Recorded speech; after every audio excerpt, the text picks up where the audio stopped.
Let us know your thoughts on the content of this video. Do you agree or disagree? And what solutions are you implementing?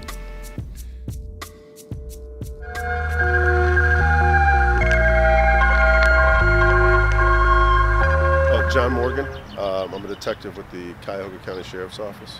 Okay, and do you specialize in human trafficking? Is that your... I do. I work with the Ohio Attorney General's Northeast Ohio Human Trafficking Task Force. Well, I think you have to look at it from the standpoint of what type of victim you're recruiting.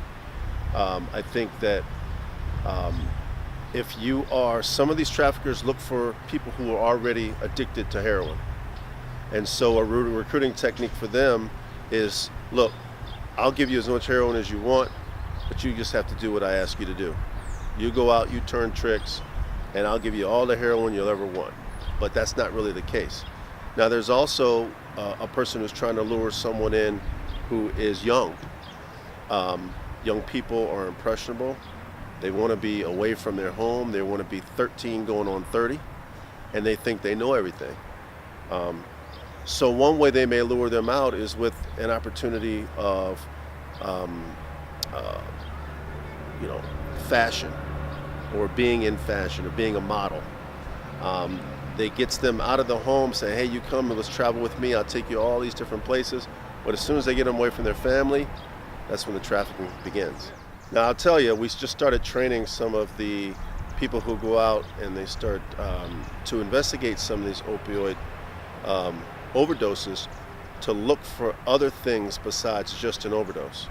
We know that there are two cases, one out of Cleveland Heights and one out of Cleveland, where we know for a fact, and one guy specifically charged for it, where the victim was an escort, and that he had her addicted to opioids, to heroin in fact, and that's when she overdosed, and he's now charged with that along with human trafficking. People who live in the suburbs live in a bubble. They think that they move to the suburbs and crime doesn't occur, or the type of crime that occurs in the inner city doesn't happen out there. Drugs, heroin, cocaine, that's something that happens in the inner city. It doesn't happen in cities like Solon or Beechwood or Westlake.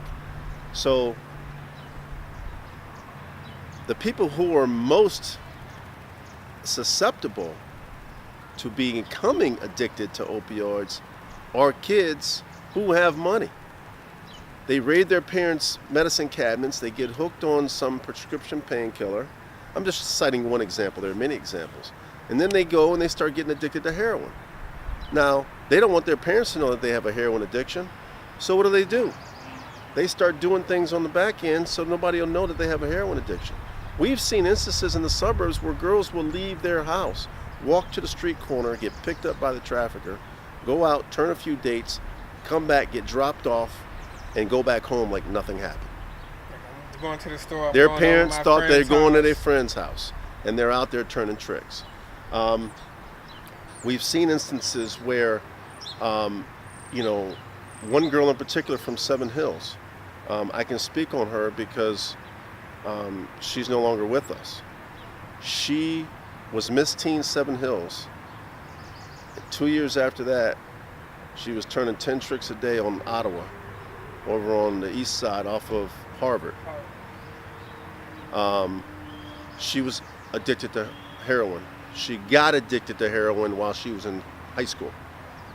So again, one of the biggest misconceptions is that this is something that happens to poor people, or this is something that just is restricted to the inner city.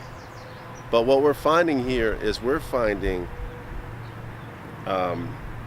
in the suburbs, and I'm talking about North Olmsted, Westlake, Rocky River, Solon, Beechwood, Mayfield Heights, Gates Mills, you name it, we have recovered victims from those specific cities.